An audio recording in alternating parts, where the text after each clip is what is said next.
But in terms of the way that the schedule, maybe in this instance, I might not be fair.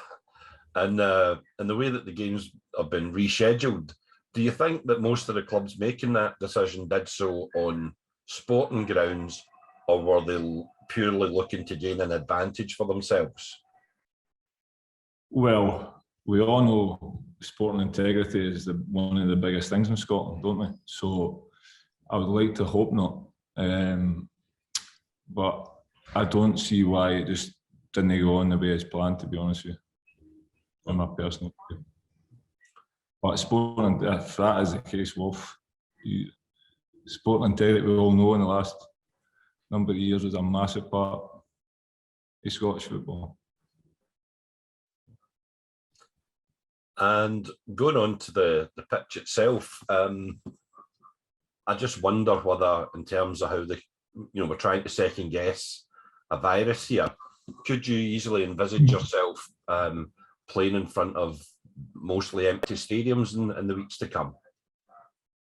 Yeah, but if that is the case, why not? But if there's a new variant in 3 months, 4 months, 5 months, which there probably will be, are we going to shut shop again? Are we going to keep doing it when there's a new variant every few months? I don't know. I think we just need to learn to live with it. We take all the precautions we possibly can. It's unfortunate that clubs have got players that have got COVID, but it's going to happen. I think you just need to live with that. I think the clubs, the hierarchy want clubs to do well in Europe. They want the national team to do well and qualify. There's loads of games throughout the season. COVID didn't go away at the start of the season. It's still here. It's still going to be here for a while. Why not have 5 subs as well? I guess there's a genuine concern that there'd be a congested fixture log when you come back. I know Neil Doncaster was saying yesterday that they've sort of taken up there's no real any wriggle room now in terms of rescheduling games. We know January and February the weather can wreak havoc in fixtures. Is that a concern for your boys, that you could have a lot of games in such a short space of time? Well, they knew that when they made the decision and still made it, so naming it really, if the weather's bad. In terms of on the pitch, I mean, you've started racking up a lot of clean sheets again, Alan. What do you think that the secret has been in the last few weeks? No letting any goals. I don't know. Just defending better as a team, probably. Not giving away as many chances, although we did at Hearts, to be fair. But I don't know. Just doing better to keep the ball in it as a team. I know it's an easy thing to say, but that's the reality. Another normal week in Scottish football. How do the players deal with the movement and ups and downs and machinations of the week?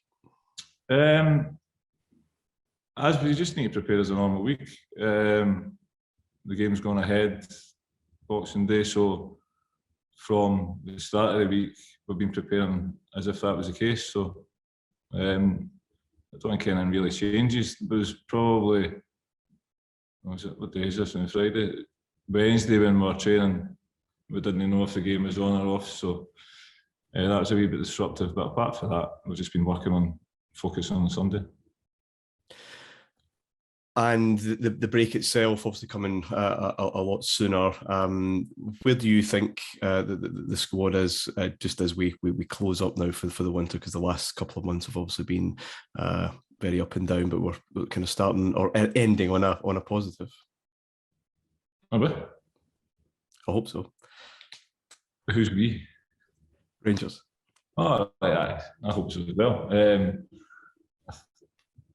I think we've still got injuries the same as any other team, so but obviously results have picked up the last couple of months, more consistent, so hopefully we can keep that going into St Mirren game.